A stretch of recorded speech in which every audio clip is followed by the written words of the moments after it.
do you feel comfortable with her here? I will give her permission to stay. Okay. No, I feel she's digging her own grave, so tell her I say welcome. Okay. She don't fucking bother me none. She can come back. So she doesn't bother you and you're not afraid of her? I dress for a fucking party. You all dress for a fucking funeral. I dress for a party because I'm laughing at that. I do not have black on, by the way. Maybe my favorite quote was Jen Aydin saying, "You all are dressed for a funeral and I dress for a fucking party." Because that is a bit of a representation of the way Jen's been going into this. Everybody around her has been kind of like, this is sober, this is tragic.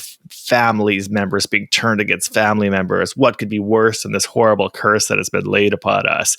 And Jen having is man boobs.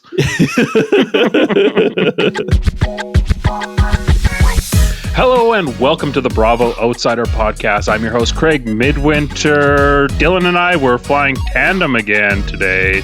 Dylan, you're our honorary outsider once again. How's it going? Oh, it's going good. I'm happy we're not bothering with any useless third wheels here. Just the prime cut. You look like you're going to be typing some sad manifesto. You look like you're in a Paul Schrader movie. That's what you look like, actually. You look like... I do this, look a bit more like Ted Kaczynski. I need my old beard for that. Yeah, let's dive in. We've got Real Housewives of New Jersey and Real Housewives of Orange County. Both fantastic episodes, but I'm wondering where you want to start. I mean, what I want to talk about most is definitely the season finale. So we might as well just dive right into New Jersey, right? That's the big one. That's the big bomb here. Yeah, let's go. Dig your own grave. Let's get a summary. Everybody's history with everybody flashes before their eyes and before our eyes, really, as everybody prepares for the Last Supper, a steakhouse dinner that's billed as though everybody is going to die somehow. And we do get a bomb dropped, as we've been waiting for all season long. We do get a bomb dropped, I guess. And I don't know about you, but it was not what I expected. It wasn't what I was expecting either.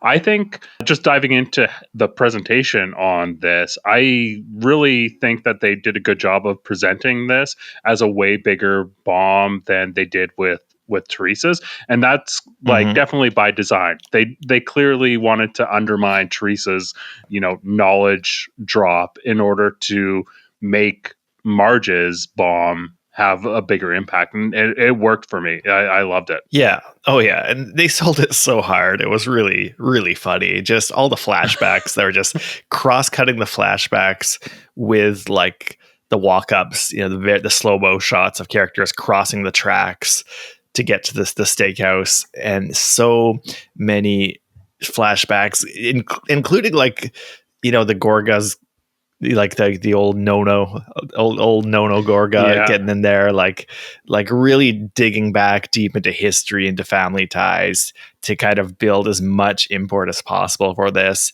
It was cheesy as hell. It was overblown. I was there for it. Yeah, totally.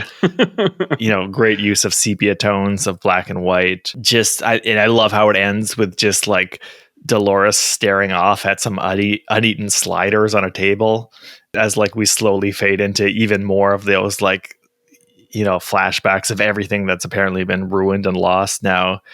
Just with a season that had a lot of like loss hanging over it, in a lot of ways. I think people grieving relationships that have been lost, and people that have been lost, like Margaret's ex-husband, to have it all come to a head in that way, that very kind of sappy, melodramatic way, was the satisfying ending that I would have hoped for. Yeah, totally. I totally agree. And I think one of the things that I really picked up on was the lack of resolution actually was really impactful for me.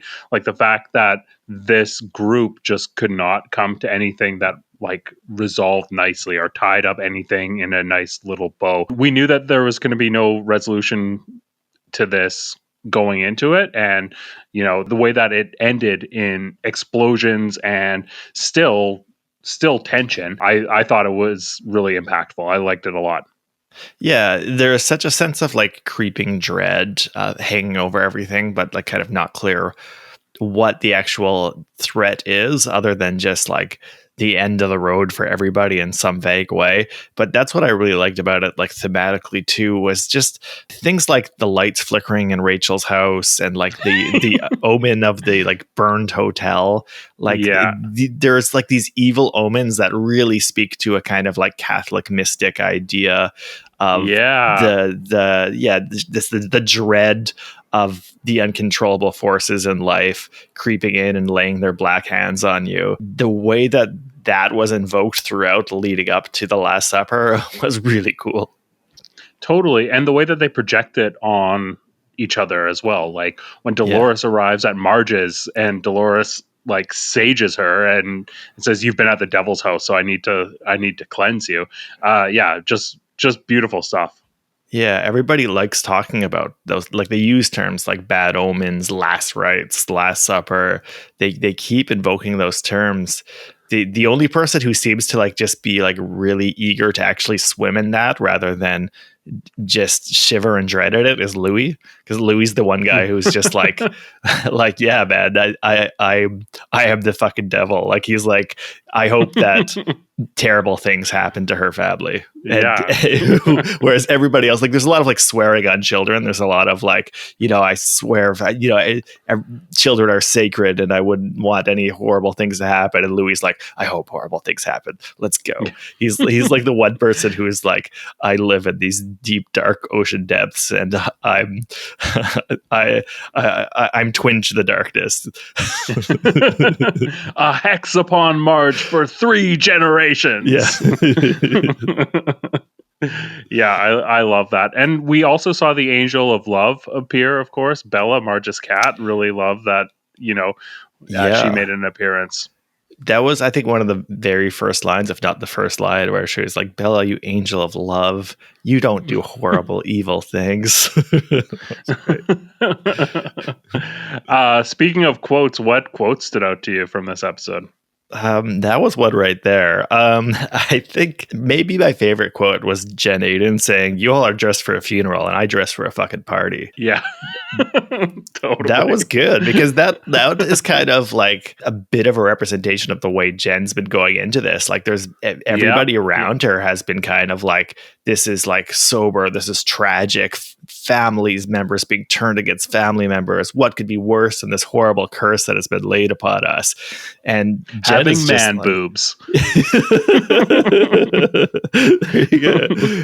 And Jen is just is out there to have fun in a way, between like air quotes, like she wants things to get messy because she wants things to get messy, because she wants to be at the spotlight, because she wants to start new fights. She wants Danielle to go off on her because she just wants that conflict to happen. I think she just wants the drama to be centered on her. I think that's kind of my read on it at the end of the day, is that she's like, I'll be in the spotlight if I can just get Danielle to go off on me, which is very easy to do.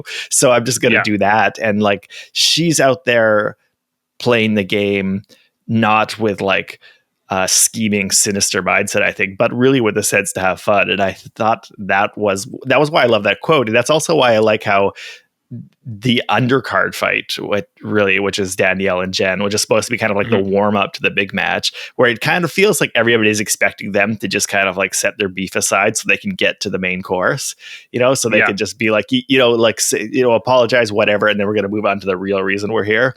Instead, they get an undercard fight that almost overtakes the entire event, almost ends it before it starts.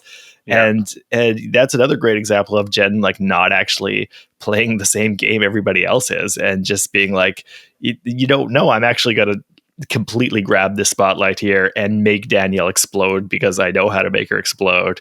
And sorry about all the other shit you've got planned. You could do that after, but I'm not just gonna make this like a little brief appetizer, or this is gonna go all the way. Yeah, totally. I love that we got this first. Like you said, I marked it as an undercard. It totally felt that way as we stepped into this.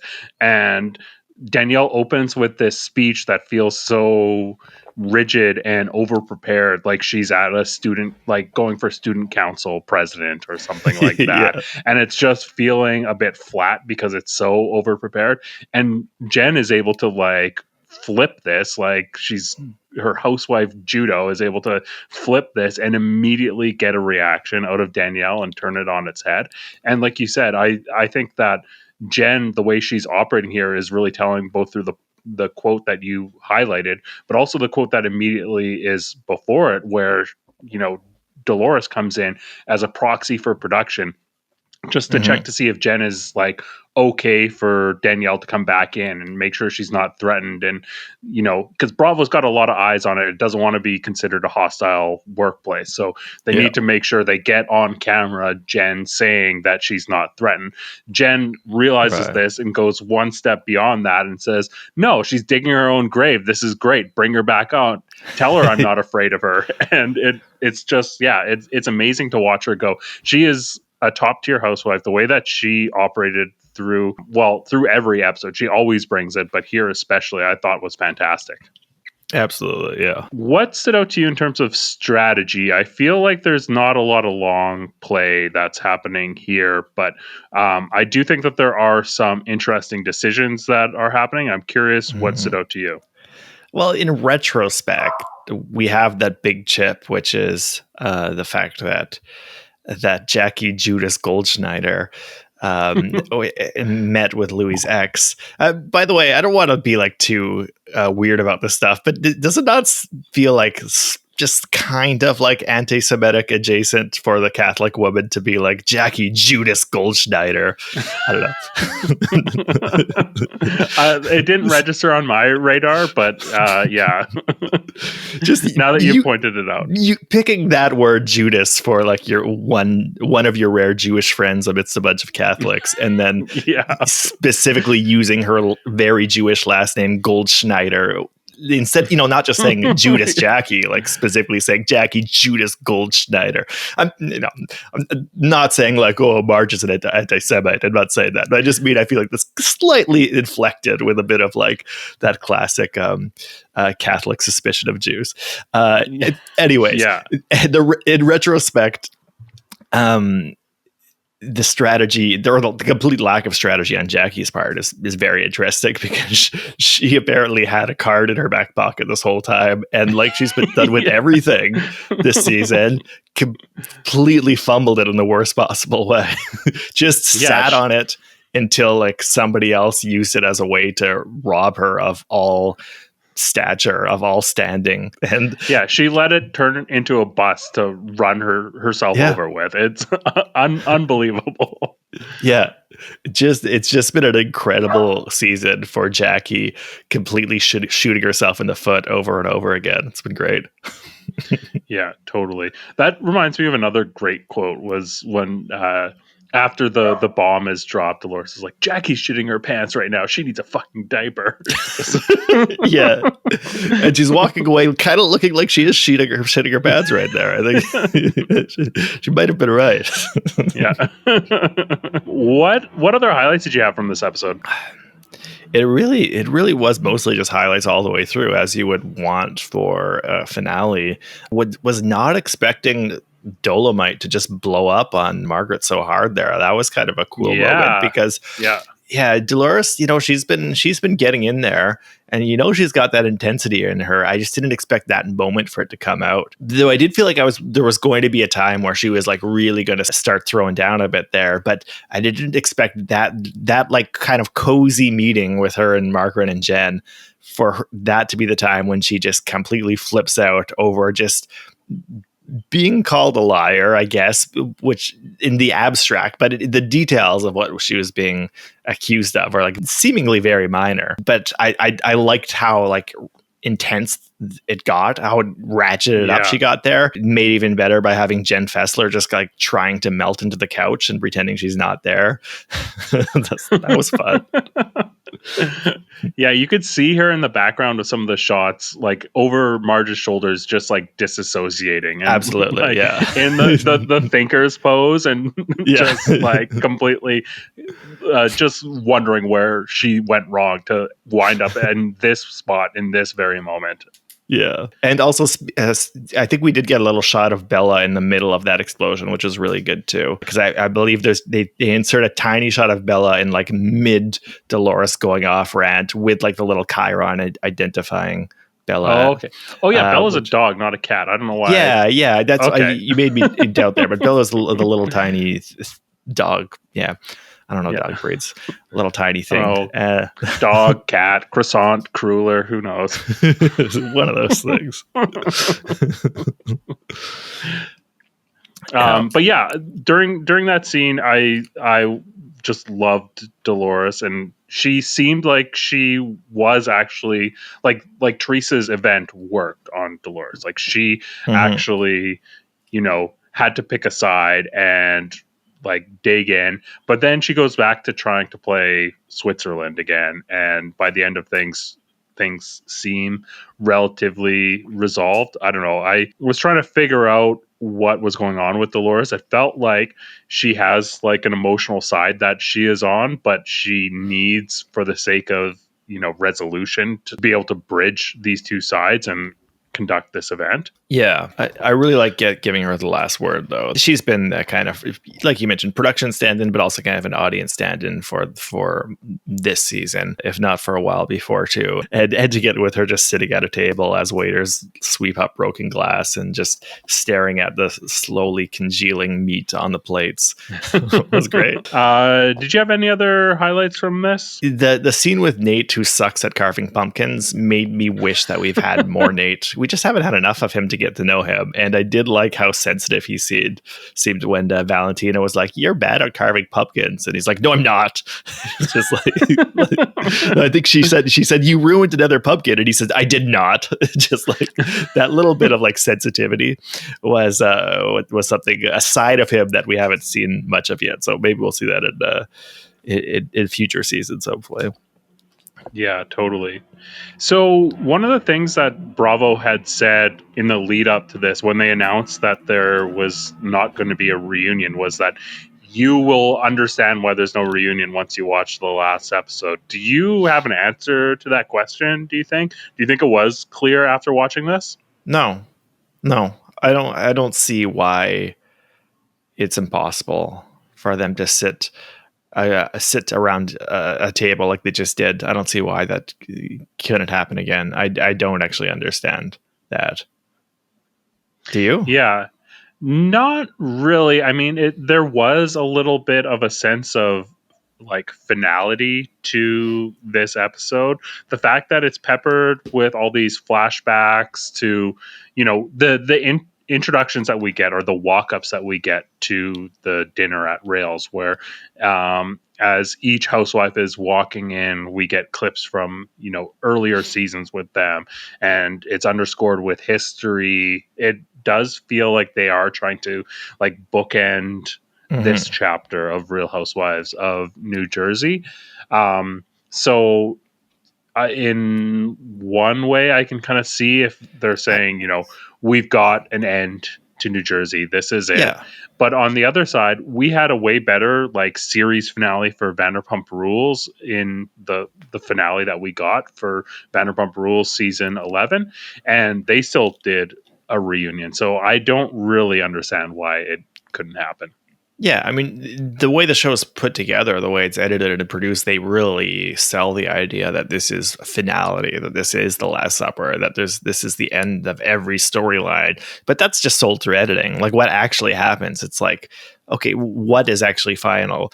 We do get the implication that like, oh, Melissa and Joe have crossed the Rubicon and are going to definitively split Teresa out of their lives. They've done that like 12 times already. Like how many times have they said like, oh, this is it. We're cutting you out. Like, I do like that we have the little scene of Joe like apparently giving permission to Melissa to like do whatever you need to do, and then over the kitchen table, and then they end with like, they end with like a kill screen on Joe where it like goes to black and white and slow mo before like fading black, like he just died in that moment. We get 2 kill screen moments in this episode. One is Joe right after he says to Melissa something like "Go do what you got to do" or something, and the other is when they show Jackie when Margaret dumps the information about Jackie having met with Louis' ex. Then we get another kill screenshot of Jackie, fading to black and white, and so it's great. Those they seem to frame it like those are the 2 deaths that happen. Joe's like spiritual death of losing his family for good, and Jackie's like reputation death of being completely ruined by Margaret's information dump.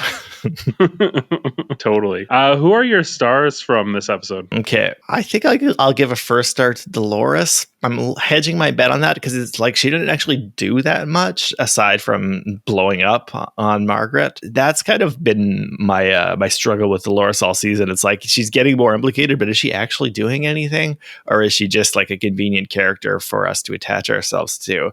But I did like her this episode, and it feels kind of like a not very satisfying pick, but so I'm talking myself out of it. First start at Jen Ayden. Okay, yeah, there we go. I think I've done that a number of times this season,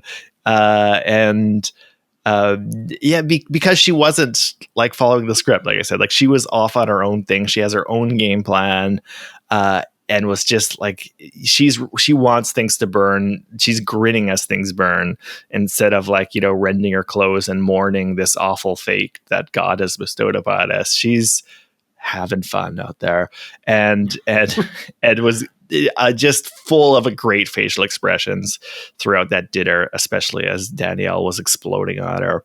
So yeah, let's give Jen Ayden the first star. Let's give Dolores the second star. And let's give a third star to Margaret, I guess.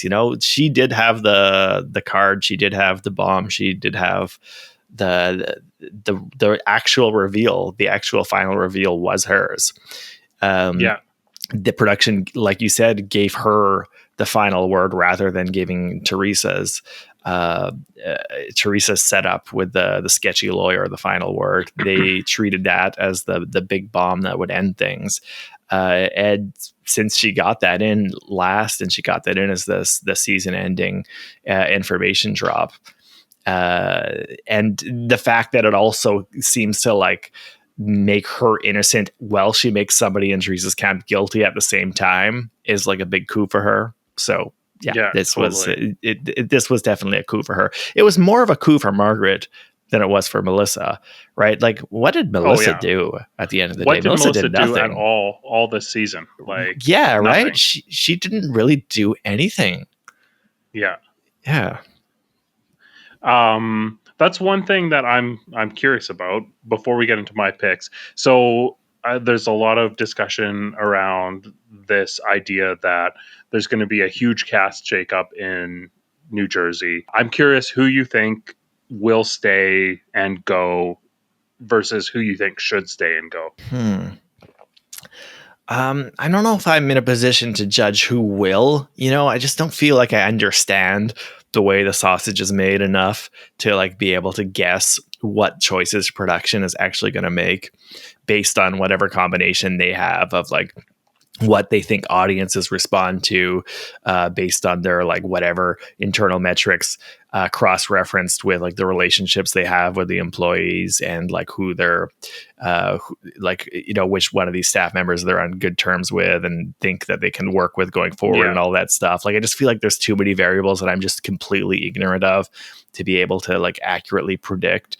It would feel like it's going to be so volatile keeping like one or the other of Teresa and Melissa. So it would almost make more sense to take both of them out and move on with like this, like the whole tumor excised and just like move on with, keep the newcomers, keep Danielle and Rachel. I think they've earned it.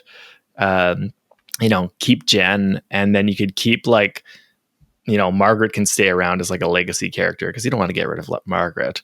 But you could just like cut out Melissa and Joe and Teresa both and be like, this is just like not going to be a focus anymore. It's not even going to be there. Like we're just going to keep the other storylines intact and build new storylines around the other cast and take out, like, pull out the roots of this like invasive plant that's threatening to choke out the life of every other storyline, you know? Yeah, I agree. I think, if you're going to get rid of Melissa, you're going to get rid of Teresa or vice versa. I don't see a way where they can get rid of one and not the other, and there not be just a complete uproar within the fandom. And like the fans of Real Housewives of New Jersey especially are just nuts about Teresa versus Melissa. I think you can just get rid of both of them, and that's the only way that you're going to be able to move forward. Or you keep both of them if they're willing to play ball, but it seems like that's not that's not an option. I think if there's anyone that needs to stay, it's Jen Aydin, and second to that, I think it's Margaret. They make, aside from Teresa, I think they are the most active players, and they just have a sense for it, and they're the most engaging to watch. I'd be really you've got disappointed. to have Danielle. You've got to keep Danielle around. It just feels like Danielle is just getting started to me. She's just such a star. Like, she just feels so born for this, and I feel like they've only begun to like tap her potential. So I feel like you got to keep Danielle around too. Yeah, I mean, I think Danielle's an easy yes. We keep Danielle. I think Rachel, I don't know if she has done enough to, be kept around. I don't really have a problem with keeping her though. I think she's fine. I think she's like a replacement level housewife. So speaking of that, what do you think? Like the Fudas just kind of fizzled out here at the end of the day, or what do you think about that? Because we do get Rachel going off on Teresa, but she already did that earlier, and it's kind of just the same thing. Like her just like calling her a bunch of names and saying that she sucks to her face. There wasn't really any fallout of that last time, even though everybody kept talking about it like there would be. And then we just get her do it again, and then they just move on from it. Like, it feels like Rachel and John were so ready to come out swinging and act like gangsters, but nothing really came of what they were doing. Like, they were just kind of there at the end of the day. Yeah, I would be interested to see what Rachel is like without Melissa and without Teresa there, because I think that has been what has consumed her. She wants to be this extra hand for Melissa, but I think she does have like what it takes to play ball if there's, if those elements are removed. I think we have seen enough of her being reactive and maybe not enough of her being proactive like I had early in the season been expecting from her.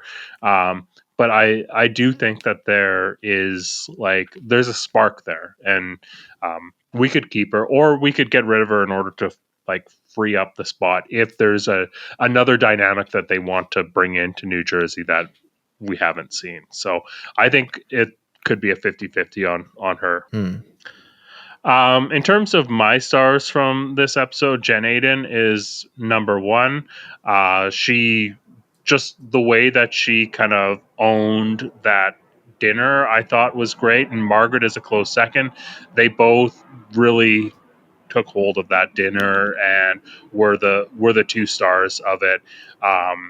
I am a little hesitant to award. I want to award Dolores star number 3. I am a little hesitant because, like you said, there still feels like there could have been a bit more. I think playing the neutral role really undermined her ability to be at like the peak performance level. But I thought what we saw from her in that scene with Marge was really great, even if she undermined it immediately by making up with her.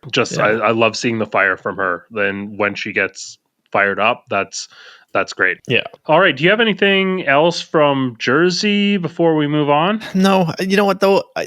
Talking about like how the show could move forward, I think it would be really funny if they got rid of Teresa and Melissa, but kept their children as characters. I think that would be a good way to do it. Oh yeah, I could see that happening. Great. Yeah. I don't know if Antonia is like ready, but Gia is definitely ready to play ball. Yeah, let's move on.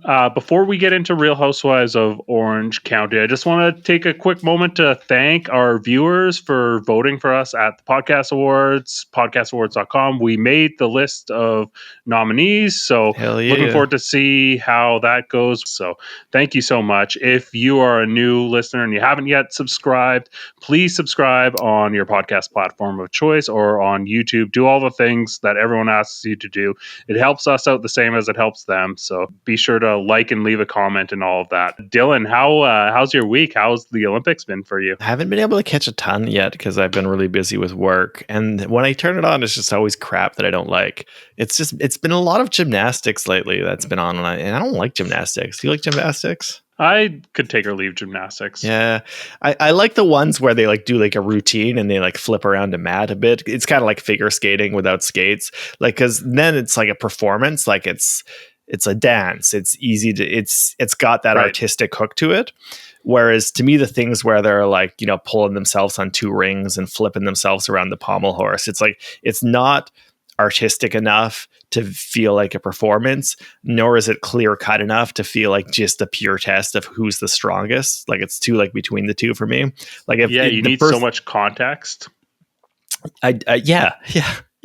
But it's like, you know, obviously it's impressive, like just how strong they are, how much control they have. But when somebody's like trying to lift the biggest weight, it's like so clear. And that's like classic Olympics shit of just being like who is the absolute best in the world at doing this simple task that we could all understand how it's done. Whereas this is kind of like a test of strength, but also being like, oh, you have to look at the angle of his wrists, but it's not like exciting to watch, really. It's just so anyways, gymnastics pass for me. I watched a bit of water polo. It was okay, but that's water polo it's just you're intentionally taking the fun out of the sport by making everybody slog through water. I don't know why it's right. It's like an inherently exciting activity that you've just like decided to slow it down. It's like if you had like soccer, but they have to play at a foot of molasses. Like, why would you do that? Why would you just make it more boring and sluggish? Okay, let's get into Orange County. Do you want to give us a summary of what was going on there? Sure. Well, you know, it's time to play sports again. Following on last week's tag football match, now we have a golf tournament coming up, which is mostly a stage, I guess, for Katie to try to attack Heather. And leading up to that, we have a bit more of Gina complaining about how she's decided to break up with Travis, but doesn't want to frame it as her deciding to break up with Travis. And Jen continuing to complain that people are being mean to her because she doesn't know what money is. That's about it, I think. I do like to have another game. Like, I love it when they have a sport, and we're getting treated to a lot of that. Golf is a bad sport, but I like that they keep score. And yeah, it's hilarious that Katie is framed as like the golf person, and she sucks at golf. That's really good. Especially how the lead up, and she's like, these women just don't know anything about golf. And she is like talking to the caterers, being like, we got to make sure we get the proper golf drinks. And being like, oh, can you believe these bitches are going to have to play golf? They don't even know what they're in for. And then we see her playing, she's just terrible. And like, you know, Emily and Gina are kicking her ass. That was a really, really good punchline for me. Totally. What stood out to you in terms of the presentation of this one? You know, I've talked before about how like real estate feels like such a big deal on the show, but so does just like dressing up. And you know, the golf game is just another opportunity for people to wear like special themed outfits, and just the idea of dressing up, of playing a role, of, you know, assuming a character, that kind of like role playing that everybody has to engage in is something that seems very just clear and on the surface in Orange County. Things like, you know, the way that Jen has to like wear the right clothes in order to be the person that she needs to be be somebody who has this lifestyle, but that is also getting criticized for wearing those clothes when people know that she doesn't actually have money. The beautiful face that Gina makes when her new friend Katie reveals clothes that she wants her to wear.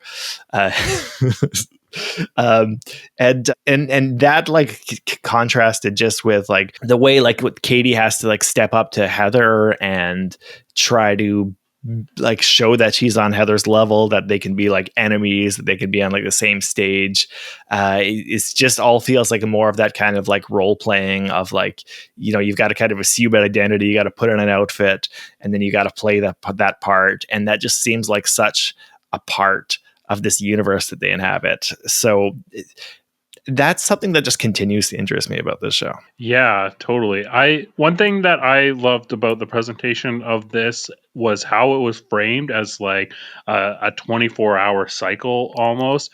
It started off with Heather and Terry in their, you know, the penthouse that they've got. And we watch them have a discussion at sundown and watching the sun go down. And then it goes into like night, and we see everyone in black going out on the town in the rain, and everyone's like sloppy. And then we have the fallout of this the next morning, where everyone is, you know, kind of hungover and dealing with the fallout of this information that is dropped. And then into the evening when we get this golf event, and the episode actually ends on another sunset, almost like we've seen a complete 24-hour period elapse. I just really enjoyed that being a slice out of their year where all this happens, the night and day cycle. I don't know, I just really like that. It was pleasing to me. Definitely it's all contained within a little eggshell. And speaking of that bar they go to, that's another like kind of role playing moment where they like do Coyote Ugly for some reason. I like Coyote Ugly too. That's a good movie and underrated film. But it's such like a staged moment, and also a staged dive bar. I'm going to be pedantic about this. Totally. If you go to a bar and you ask for an espresso martini and they say yes, you are not in a dive bar. That's just that is ontologically not where you are. They will not make you an espresso martini at any place that is rightfully a dive bar. The only cocktails they'll make in a dive bar are a soda and a rail liquor. Anything beyond that, you're not in a dive bar anymore. Sorry. You've got to set lines in the sand somewhere. Definitions have to matter. Words matter.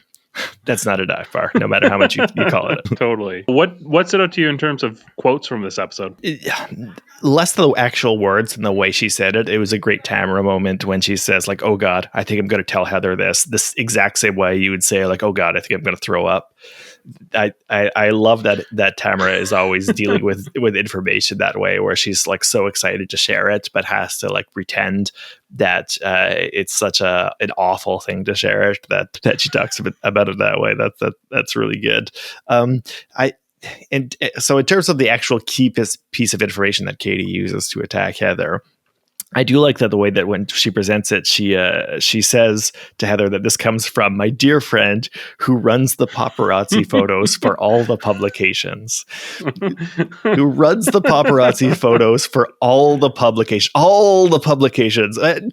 I'm not too sure about like Katie's like hot tip here. And then she's like, and it's somebody who's not even on social media. Getty Images.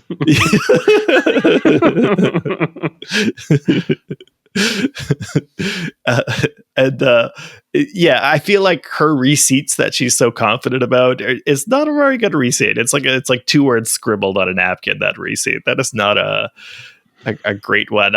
I'm willing to believe that Heather is lying. The photos do seem like like they were set up. For sure. She is. But I just don't think that Katie has a strong enough receipt to be so confident, like boom, proof, truth bomb right here. Like you have a text message conversation with somebody saying, was the paparazzi called? And they reply, yes. And then you're like, this is the king of the paparazzi. This is the one who controls all paparazzis in Los Angeles. And he's not on social media because he doesn't want you to know about him. But my dear friend, who is the paparazzi emperor, confirmed it. Like, okay, it's still just like a text message conversation where somebody says yes. That's all it is. That's all you have. Yeah, it could be easily them saying, yes, obviously, look at these photos. They're obviously staged. Yeah. Let's get into strategy. Do you think anything here was a strategic decision that's worth discussing? I mean, I don't know. Like Katie's play is very obvious and it's not going to work for her. I don't know what the hell Katie's doing. We're going to need to see something interesting about Katie pretty soon here, because we're 4 episodes in and she's pretty dull. Like, she's feeling like meat for the grinder. Like, yeah, it's just like someone for Heather to chew up. Yeah, I mean, I get it. It's early, but still, we've had 4 episodes with lots of scenes of her. And has she said a single thing that was like interesting or entertaining? I don't think she has. Like, she better get going here. They better like reveal something fucked up about her pretty soon. Yeah, I love that Emily didn't want to go in and use the bathroom because she didn't want to have to like meet her husband. That was great. That was really relatable. That's a great moment. I'm going to pee in the bushes because I am just like out on the town right now and I've not met your husband and I'll have to have a conversation with him if I go indoors. And that is not what I want to do right now. I will just take my pants off and piss in these bushes right now. That sounds preferable to having a conversation with your husband who looks like Michael Douglas and falling down and is the hottest man in the world according to you, but seems just dull as hell. That was really relatable. Then that was a good scene. That was great. I like that moment. Yeah, I find what Katie's doing to be less strategic and more emotional. I was watching this episode and it felt like, she really wants to be Heather. Like, she hates Heather because she wants to be Heather. Like, we see just the way that she is hung up on the etiquette and, trying to present herself as, above everyone else when it comes to all of the golf stuff. It just really seemed like she wanted to be Heather. Some of her mannerisms even. And it feels like that's where this comes from. In terms of strategy, I think the interesting thing to watch here for me was how Gina reacted on the night out to this information that Katie had given her about Heather, and like letting her know that she had, like, this was the piece that she was going to play. And then to see that come out via Emily at the girls' night, and Gina like immediately, she's the sober one there. She knows like, I'm going to have to deal with this. I have to get ahead of this so that it doesn't get back to Heather that, I was talking with Katie about this and it doesn't jeopardize my position with Heather. I thought that was really interesting.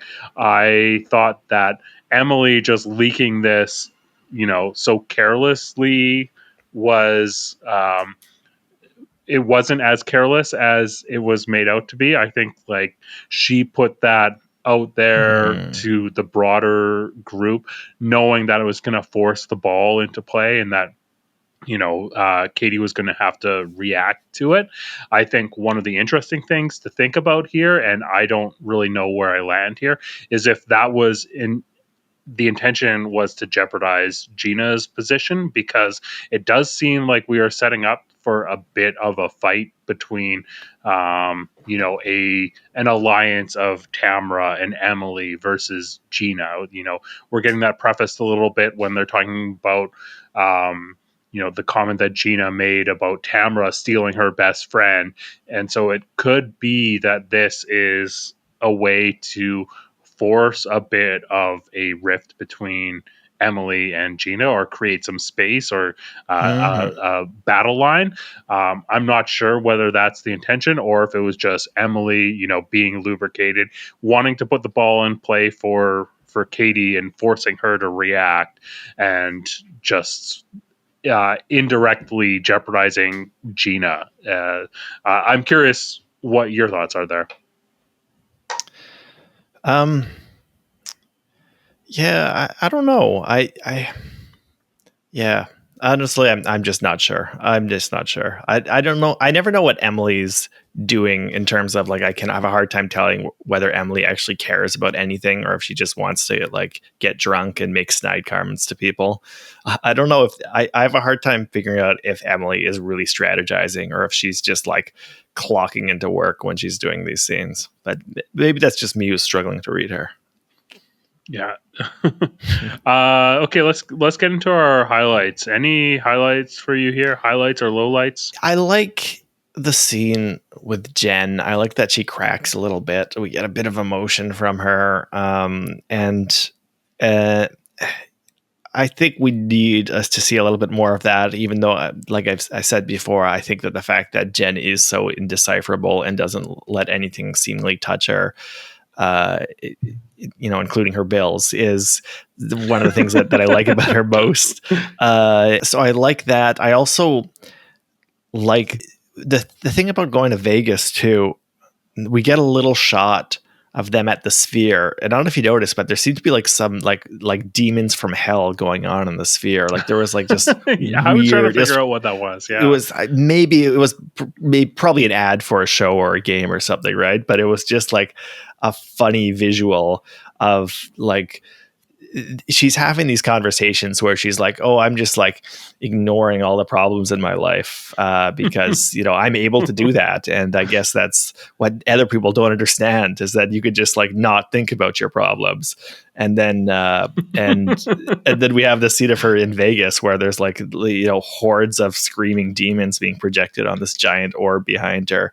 I still think that all of Jen's problems are being carried with her every waking moment of her life, and she manages to keep that door locked in her brain, but she's not going to be able to do that forever. And I think we're seeing like some of the cracks open in this episode, and that's interesting to me. By the way, I really want to see that the orb in Las Vegas. I've never seriously wanted to visit Las Vegas until they opened that orb, and now I'm like, that's cool. That's the kind of thing that more cities should be doing. Just wacky stuff. Everything like that you see inside and out of it, like all the clips that you see of like people taking in shows there. I don't know. It looks amazing. I want to go as well. I'm with you on that. Yeah. I'm pro orb. I'm pro orb too. Yeah. This is a pro orb podcast. Any other highlights for Orange County from you? No, I think that's about it for me, I think. Okay. Big glaring omission. I don't know if that's intentional or not, but Vicky. Yeah, right. Okay. Yeah, that's true. We have Vicky coming back and making odd noises as usual. Always good to see. I'm just happy that she's back. We saw her like seemingly gearing up for some sort of fight with Tamra. I'm here for it. I don't know why she isn't a full-time cast member. I want to see her back. I think it was such a huge mistake to get rid of her. Yeah, I'm glad that she's back. That's my highlight. That's it. That's the highlight. Yeah, it does kind of feel like Shannon's like calling in her reinforcements and being like, if Tamara wants to go to war with me, well, guess what? Vicky's on my side, not yours. So that's promising for the rest of the season. Yeah, I thought that Vicky had a great quote too. It was like describing Tamara, she's got a black heart and vinegar running through her veins. It's just really a badass way to describe someone. Yeah, those are just lyrics from the Grinch song, I think. Okay, let's get our stars here. Who are your stars? I'll give a first star to Katie. She's boring, but she's but I find that about her funny. I find her like going to attack Heather and then like just not really doing anything and being kind of funny. I love that she's throwing a golf event and making her the only thing we know about her be golf and not being good at golf. So whatever. Let's give Katie her first star. It's a drinking and driving event. And you know what? That's the other thing. Why would you back off from that? It's funny to call it drinking and driving. Stick to your guns. Do it. And as soon as somebody goes like, "Ooh, I don't know about that," just like, "Oh, never mind. No. You should have had that. You should have had those like neon letters in like the fake bushes that say drinking and driving, greeting Shannon when she arrives. That would have been funny. You should have leaned into that and not backed off of it." Chip and Sip is a pretty good name too. I thought that was like a pretty good recovery. Yeah, that's true. Yeah. I'll give a second star to who did I? Let's give a second star to Vicky. You're right. It was an omission not to mention Vicky in the highlights. Yeah, even if she only has 3 or 4 lines, there's got to be like 2 or 3 of those lines that are going to be really funny. Oh, you know what? I didn't mention when we have Jen and Ryan. I didn't really mention Ryan because we get some more of that great Ryan weirdness too. What are naked French fries? What does that mean? Does he just mean they're going to get naked and eat French fries? Yeah, I think so. He's just like wants to make everything sexual. I think like he's that kind of guy where his like go-to joke is to make something sexual, and he doesn't have a sense of humor otherwise. He's so stoked about the evening because he says, "Yeah, naked French fries, a bathtub, and a Diet Coke." I think Ryan is just like an 8-year-old. I think that's actually his personality. He is just a child in an adult's body. And and it's just like, that's why his drink order is like coconut flavored rum and Diet Pepsi. Like that is what a child would order in a steakhouse if they could drink. And naked French fries, what a weird thing to say. So yeah, he's a star too. Let's give a star to Ryan. All right. Anyone else? Was that 3 or was that 2? I think that makes 3. I slipped Vicky in there. Katie was your number 1. She's so boring, I forgot. You already forgot. See, yeah. And a 4th star to the cast of Coyote Ugly. You never see Piper Perabo around anymore. What happened to her? I don't know. Maybe she'll show up on one of these shows. That seems like the level of star that is, ripe for the picking for Bravo. Yeah. Yeah, I think my number 1 star is going to be, I don't know. It's hard. I think it's got to be Vicky, just because it's Vicky. But like finding the other stars, maybe Heather, I think deserves a star just because we're seeing her react and do something. You know what was a great Heather moment? Now that you're on the subject, if I could jump in there, when she's like riffing with Terry on their balcony, and he's like, "Well, if I did die, then you'd be sitting here with somebody else," and she right away says, "Who'd be taller?" Yeah, just without a moment of hesitation, just like steps on his joke. That was a funny moment. Another funny moment was that Katie was like, "And whoever wins the golf tournament gets like, I think it was like Prada sunglasses or something." And then Heather's like, "I brought a bottle of Dom Perignon. I brought the real prize." And then leaves being like, "Enjoy the Dom." That was kind of like a classic Heather flexing. Heather's like luxury signifiers seem very like frozen in the 90s, but it's clearly worked so much on somebody like Katie, like you said, like Katie wants to be that kind of person so bad. So that's why like "enjoy the Dom" is like a line that's going to actually hit with Katie. Yeah. And then number 3, I don't know who do we give number 3 to? Yeah, you know what? Maybe Katie, just for having to go to bat with Heather for throwing the event. I don't know. Anything else on Orange County before we close things out? Nah, that about covers it, I think. Awesome. Well, we're going to be back next week with Emily Rose from Who TF Knows with Emily Rose. Looking forward to that episode. If you are on Instagram or TikTok, our ats are Bravo Outsider. You can find us bravooutsider.com. Be sure to like and subscribe to us on YouTube. Dylan, do you want to let everyone know where they can find you? Yeah, you can find me on Substack if you want. Haven't written anything in a while, but you can read some things I've written about contemporary movies. Just look for Dylan Ferguson. It's just my name. Awesome. Well, that's it for this week. Until next week, keep on wiping.